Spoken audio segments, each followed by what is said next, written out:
Hello and welcome to round 2 of the Parenting Roundabout podcast. I'm Catherine Haleko and I'm here with Terri Morrow. Say hi, Terri. Hello.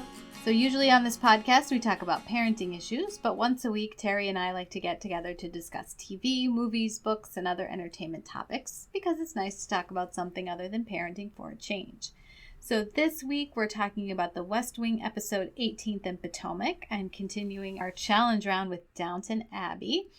But first, Dancing with the Stars is coming back. Yes, it is. What is the day that it starts again? It starts on March 20th, Oh. so just less than a week.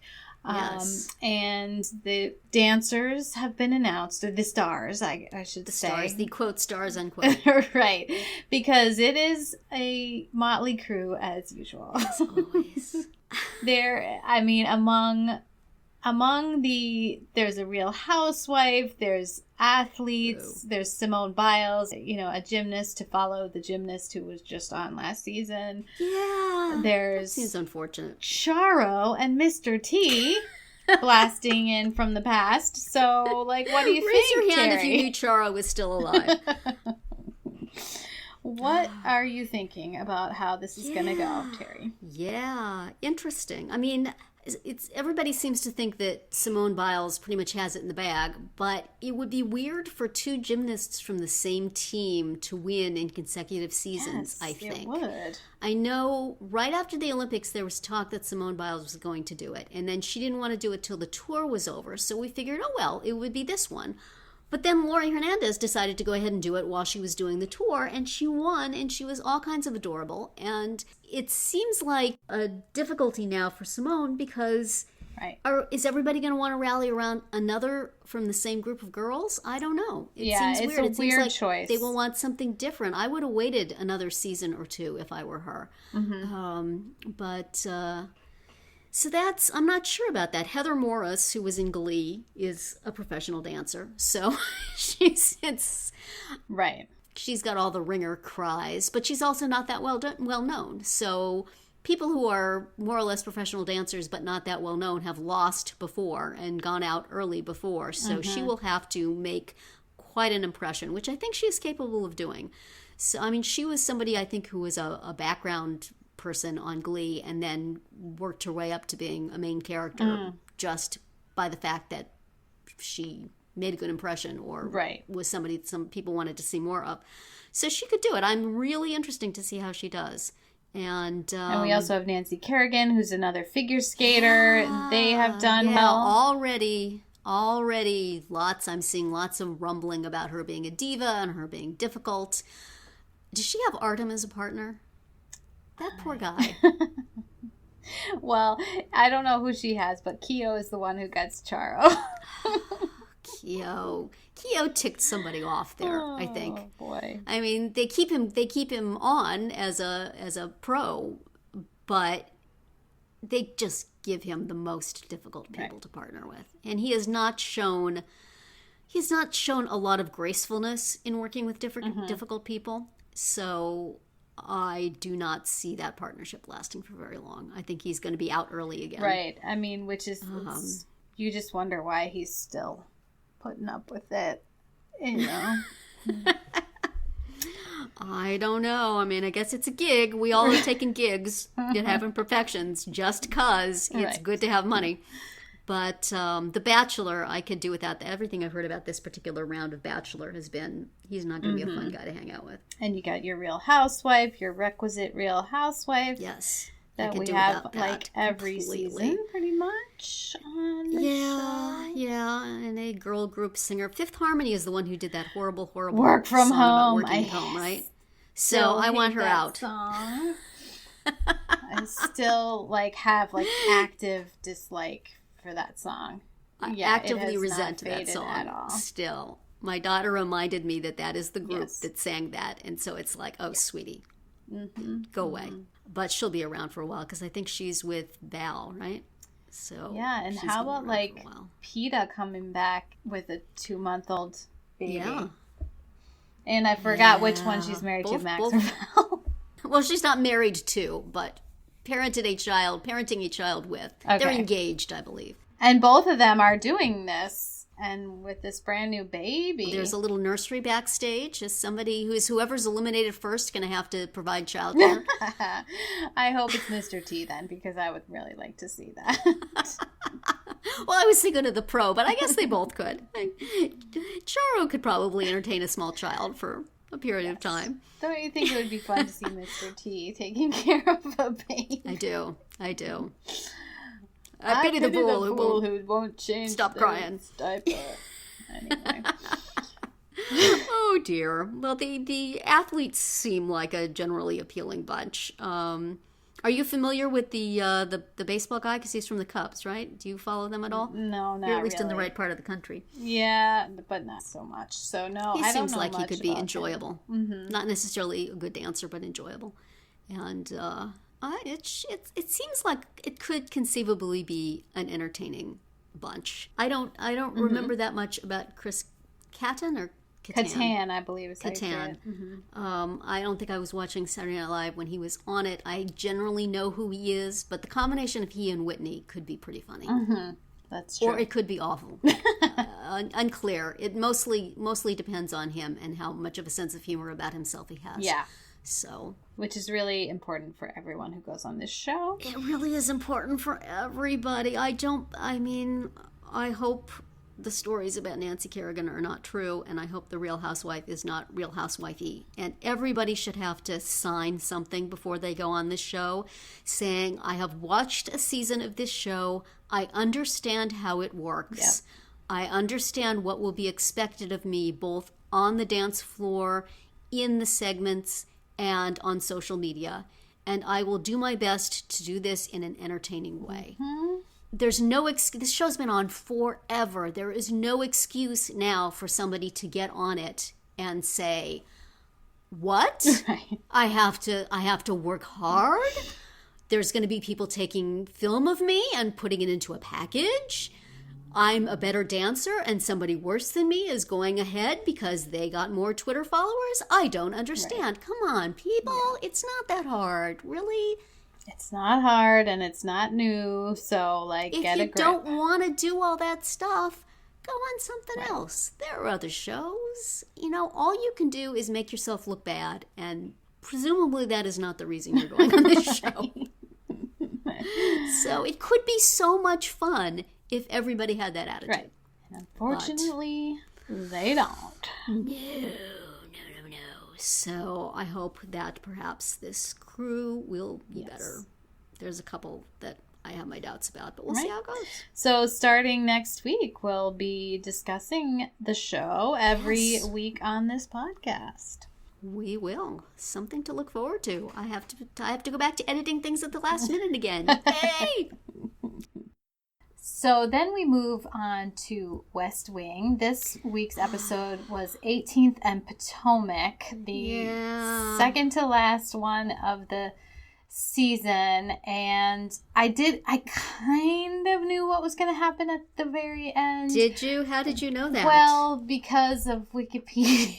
Because you know how accidentally your eyes stray down, and I try not to see things, but at some point I read the description of two cathedrals. Oh, Mrs. Landingham's funeral. Right. And so I knew that it was I sort of knew that it was coming, but I didn't know that it was coming right now, during this episode. I thought it was going to happen in the next one.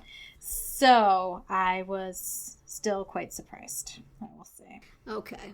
Yeah, and it's all the way through, there's that cute little banter with her. Right. About the car. And it's just now knowing what happens at the last 2 minutes. Yeah. It's I can't sit back and enjoy this funny banter. No. She's going to get it. I know, why did they have to make such a big deal about the car? I know, and then why did he have to tell her to come back if she wasn't coming back? This is going to be another thing. And this meeting they keep saying they have to have, that they're finally going to have, they're never going to have it. Oh, man. It's a hard episode. Yes. Knowing how it's going to end. Yes.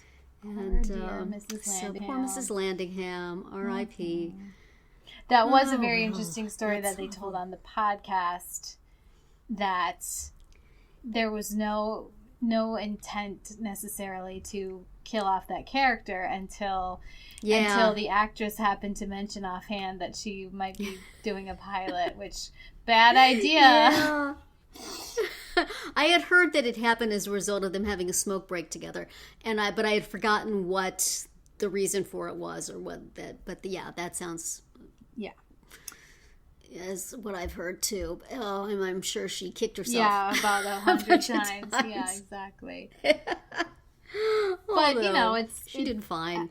The reason why he didn't do it because he didn't want to get rid of the actress, but it sparked an idea about how the president would react to it in the midst of everything else that he is dealing with.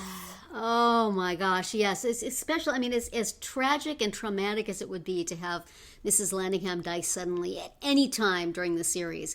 To have it in this episode when just everything is heavy and awful and weighing down on them. It's like you didn't even think that there could be another straw to add.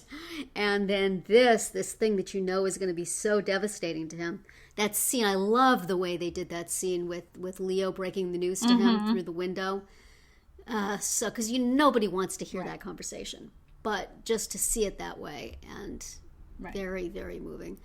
And just, oh boy. Charlie, I mean, he already lost his mom suddenly and violently, and now Mrs. Landingham, that is like a mother, and very sad. Awful. Basically, if you've seen the episode before, you spend the whole episode waiting for that last little bit.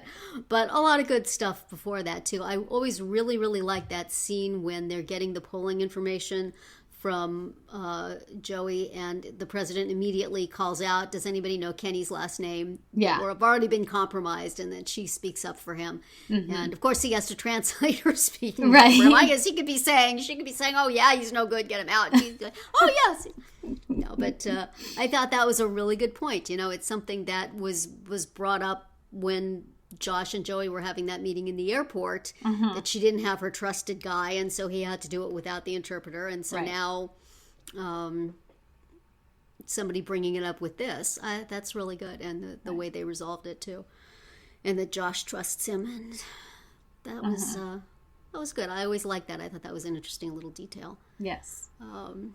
And we have more of Abby being generally pissy to everybody. Stalker Channing, of course, being masterful at that. Dr. Bartlett. Yeah.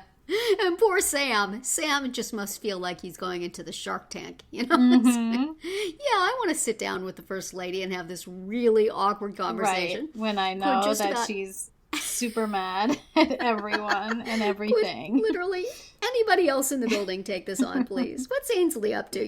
She's with the council's office. Send her down there. She works down here somewhere. That's right. Let's get her in just here. Down the hall from Ainsley. What good is she? I'll never take this, but yeah. Yeah. And I did think it was a great little moment. And she said, why am I doing this without my husband? Yeah. Like, I know someone's doing the same thing, the same sort of prepping and vetting with him. Why aren't we doing it together? And then she says, is it because you want to check our stories? And he just says yes. And he has to say it, and she has to accept it, and then they have to move on. Yeah, right. And he doesn't try he doesn't try to, come up with some other way to, he doesn't try to wiggle out of it, he just says it. Well, yeah. He has a right to be a little pissy too, has been pulled into this thing. Another thing, sort of the opposite end of the spectrum from being nasty and upset with everybody, is the way Donna took the news from Toby.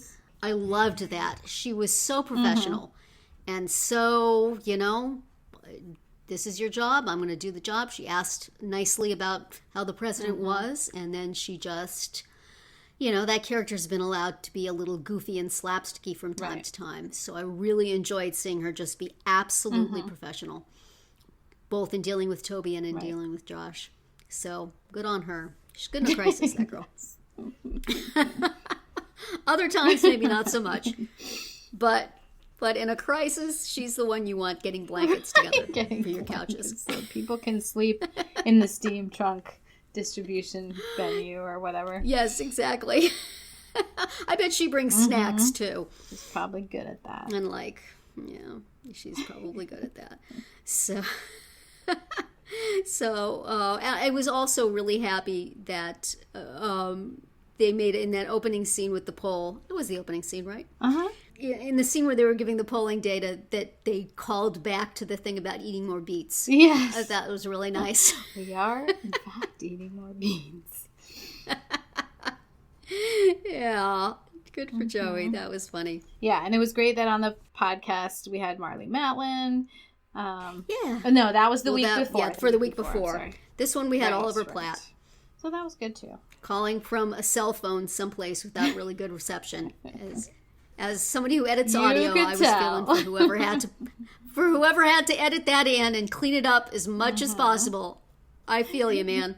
But but still, that was good having him in there and talking about how that came about. I thought the story about him thinking that he could, rewrite the part he had been given, put it in his own words. And then he gets in there and it's like there's this whole discussion of whether it should be an and or a but. And Sorkin says he'll go think about it. That was a good story. Think about it. Yeah, I think people pretty much know that about him by now. But at that time, I guess it was still fairly new. But he's such a good performance in that part. And just, he could easily have just that character just quit or say, forget it. And he's keeps at them. And he's really doing his job, and he's helping them out, and they're just in too hurt of a place to see it. But I really like that performance and that character. Yes. And I'm now very curious to find out what the heck happened to John Larroquette, because he seemed to feel that he had just become suddenly unavailable. Yes. Took a powder, I think, is the term that was the term he used, which may or may not be a polite way to say it. I think it all worked out because Larroquette has a certain.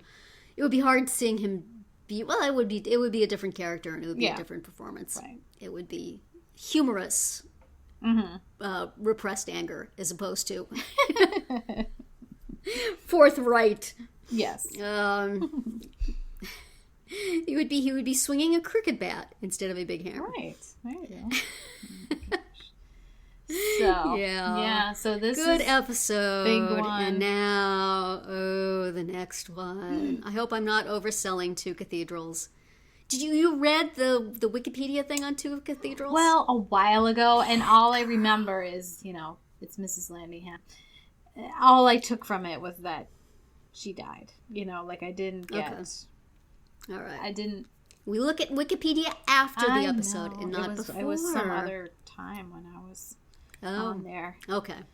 Yeah. Well, if you were alive when this show was originally on, you could have seen mention of these huge plot twists. But Two Cathedrals is really very, very powerful and interesting. And they're, I guess, going to do 2 episodes on it for the West Wing Weekly podcast. So I don't know where that's going to leave us with a spare week, I think. Right. So we think we'll probably just cover it next week and then take a week off.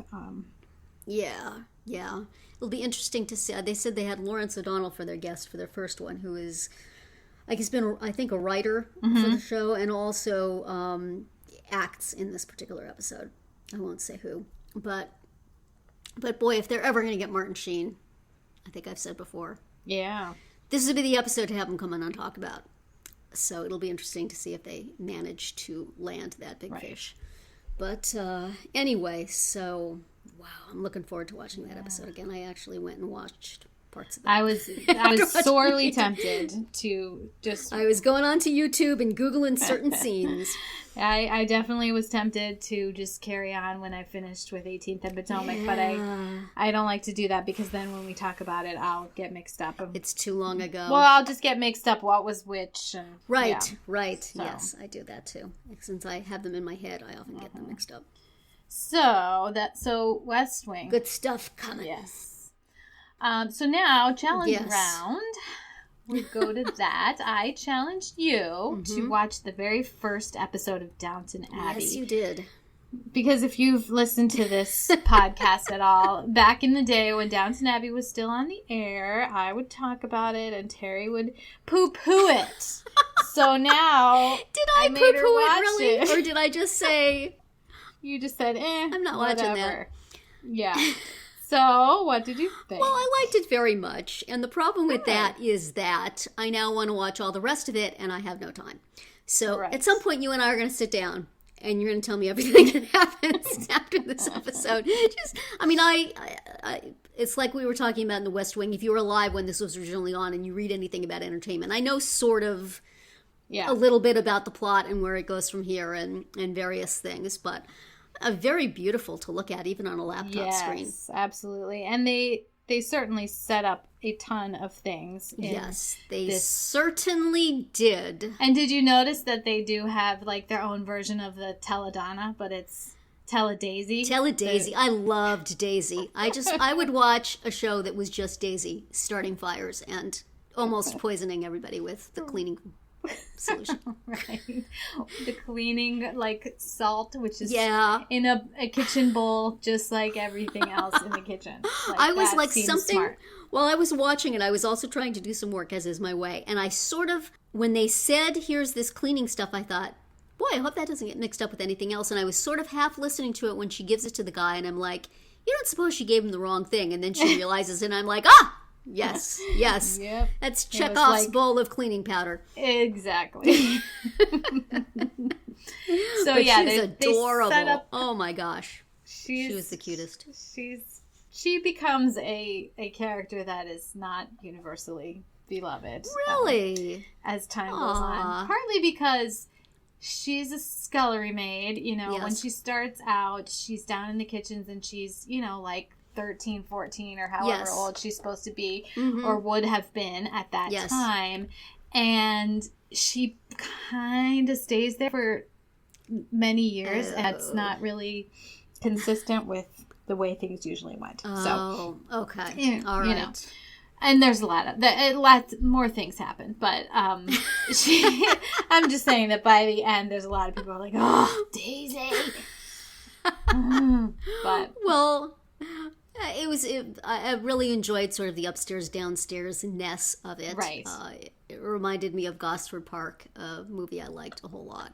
And I'm sure is Julian Fellows the same That's why creator. It reminds me, no doubt. It had much the same visual feel. Yes. So, and that just brought it tons of goodwill from me. Yeah, the scenery is just astounding. I mean, whether it's the interiors, the exteriors of the castle, the exterior of the village, the church, everything is, and just the perfect costumes and wardrobe, and just everything about it is just delicious. Yes. So that was very enjoyable, even on my little dusty laptop screen. And and the scheming servants and the scheming upstairs. I did not care for the scheming servants. Although I've recently been listening to the Extra Hot Great podcast where they were expressing contempt for Bates and wishing that he should lose his other leg and become a croquet hoop, I think. So that kind of colored my, he seems nice. Why do they hate him so much? Because later there's just some ridiculousness of and him and endless misfortune for him and the girl who has a crush on him. What's it? Anna, the housemaid. Yes, it gets a little. I mean, but then read again, those reviews. It gets like that with everything, but.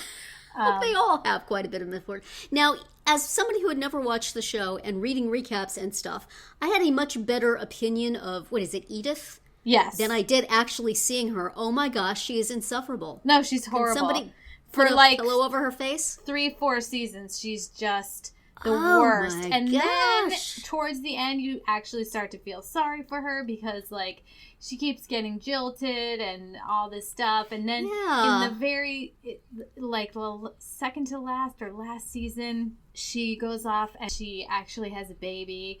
And then I remember I read all those recaps. Yeah, where she farmed it out to an actual farmer. Yeah. And then she kept going back and visiting and lurking. And the farmer's wife was like, oh, she's awful. Get out of here.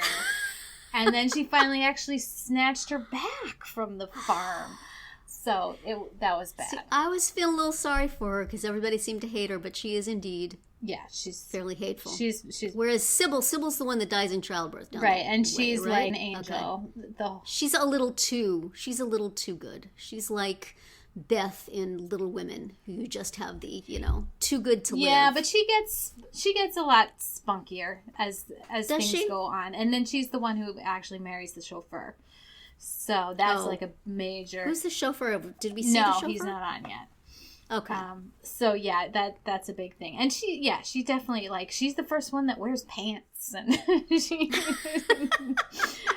Yeah. Okay, well, I would like to see more of her. Mary seems kind of also not particularly. Yeah, they definitely, especially in this one, am I supposed to go into mourning? I know. Yeah. Honey. Do I really have to wear black? It looks terrible. Even though she looks fantastic in everything she puts on. Yes, she does. She does. So it was fun seeing Elizabeth McGovern. I always liked her. She's always been... I haven't seen her in very much since she and I were both a great deal younger. But it was nice to see her. And Maggie Smith, of course, is wonderful. And, can do that role pretty much while she's out back having a cigarette. Yeah.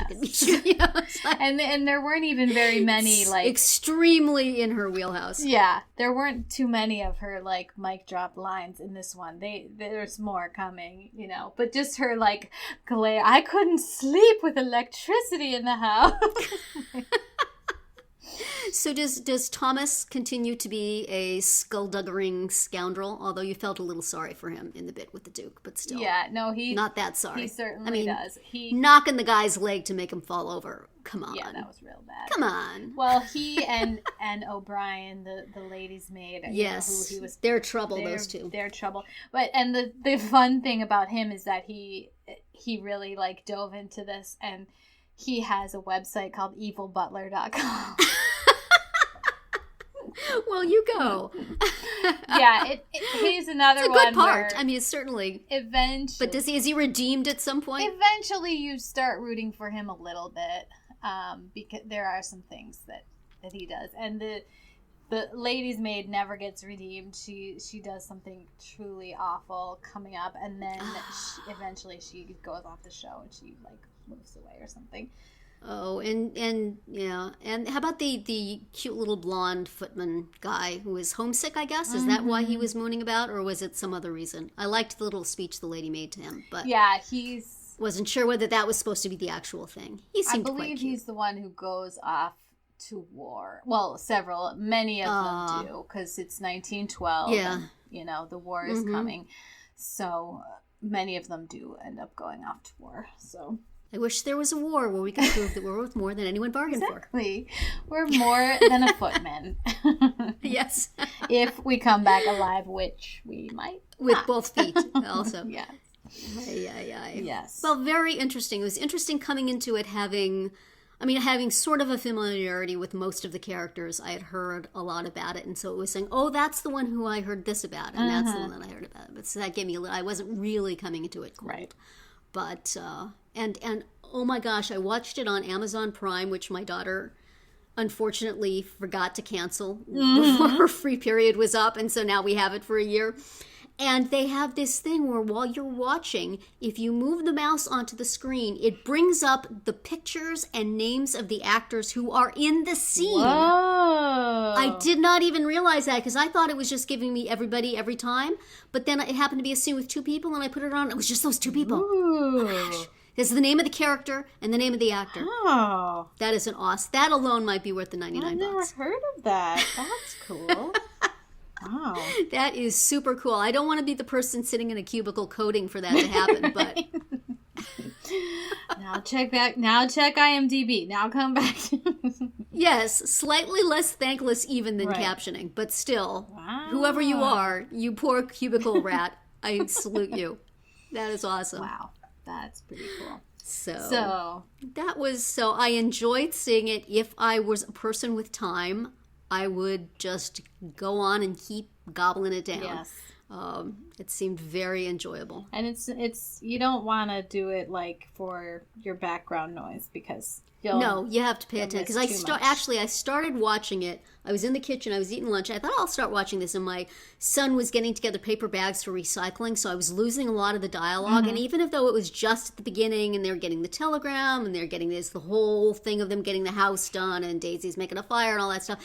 But I thought, you know what? I want to go back and listen to that. And there was so much good dialogue. It was just even in the setup, Yeah. Just having somebody say to Daisy, "You're making a fire, not discovering it," or something like that. Yes. Yes, there, and just seeing the process and like the number of people and that it takes to run stuff like that. And, all that behind the scenes stuff. And that whole, the scene, you find out later, although I kind of suspected why the Duke was wanting to go look at the servants' quarters, but how uncomfortable that was. And even Mary, who doesn't seem like she thinks too much about other people, was uncomfortable. She was, yes. It's like, this is violating something. Mm-hmm. I can't even articulate what it is, but we don't do this. Right. Even though, yes, they are our servants and this is all our property and everything they have is, they really don't sign up for privacy when you take that job. But still, it's just there are unspoken rules. Right. And one of them isn't you just don't go rooting through their drawers. No. Or even onto their floor at all. You just don't go there. Yeah, not right. So I like all that processy stuff and seeing how and oh my gosh, if we had to have a maid serving at the table, or horrendous how Daisy, breach of protocol. Daisy can't go upstairs. Later on, there's a whole thing where the Earl, Lord Grantham, for some reason has to wear a tuxedo to dinner instead of white tie, and the Dowager's like, "Oh, I didn't see you there. I thought you were a waiter." Like, she's just like absolutely horrified that he would show up to dinner in a tuxedo. So informal. It's like he's wearing pajamas. Yeah. The head butler was Crawford, is that the name? Carson. Is like, he's like more invested in their lives than they are, even to a certain extent. Even as much as the Lord Grantham, is that it?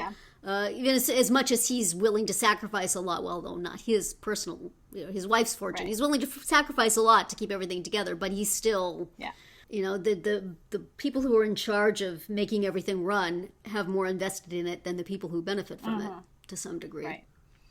Even though that makes them kind of nasty, but sometimes. Exactly. Oh, Mr. Bates. What are they going to do about Mr. Bates? Yes. Well, good. I'm very glad that you enjoyed it. I did enjoy it. It was very nice. And now it's your turn. Fun to watch. Yes, now it is my turn. Well, next week we are going to be watching something that is very heavy. Okay. In Two Cathedrals on West Wing. Not an episode, as you might guess, that has lots of breaks for humor and, bantery. And it's a pretty heavy episode. Right. So that's one reason why I made the pick I made. The other reason is that it has some interesting cast overlaps with the West Wing. Okay. So, with this episode in particular. So, what we're going to do is we're going to watch the pilot of the USA show Psych. Yeah. You have never watched any Psych at all? Have not. Do you have any familiarity with it at all? Have you ever heard of it? I've heard of it. I've heard of it, but that's all. Yeah, well, it's, no secret that DeLay Hill is the co-star of it. And although he gets much, much goofier later on in the series than he is in this opening episode. He's not really all that far from Charlie in the opening episode. But there's another person in it who is also in Two Cathedrals that I thought it would be fun to watch them together. But you have to watch Two Cathedrals first. Anybody who's watching along with us, whether you know who I'm talking about or not, you have to watch Two Cathedrals first. Right. And then, as a palate cleanser, as a completely frivolous and silly thing to watch to kind of raise your spirits, then you're going to watch the pilot to Psych. So it's available on iTunes. It's also, the USA website says it's available places where it does not seem to be available to me. It says it's available on Netflix. I don't see it on Netflix. It returns lots of things with the letters Psych in them, but not that exactly. So if folks may be able to find it elsewhere. It may be that your library might have the season sets of it. But if not, you can get it. You can actually buy it outright on iTunes for $1.99 if you don't mind standard def, and well worth $1.99. And it's not rented, so you can watch it again and again and again. Excellent. But anyway, I hope that will be some fun to go along with the excellent, awesome, powerful, but not at all fun Two Cathedrals. Very good. Okay. So that's going to be it for our round 2 today. Please subscribe to our Parenting Roundabout podcast so you won't miss any of our episodes, including our speed rounds and weekly group chats. As always, you can find recaps, links, and an opportunity to comment on our website at parentingroundabout.com. Goodbye, Terri. Goodbye, Catherine. Bye, everyone.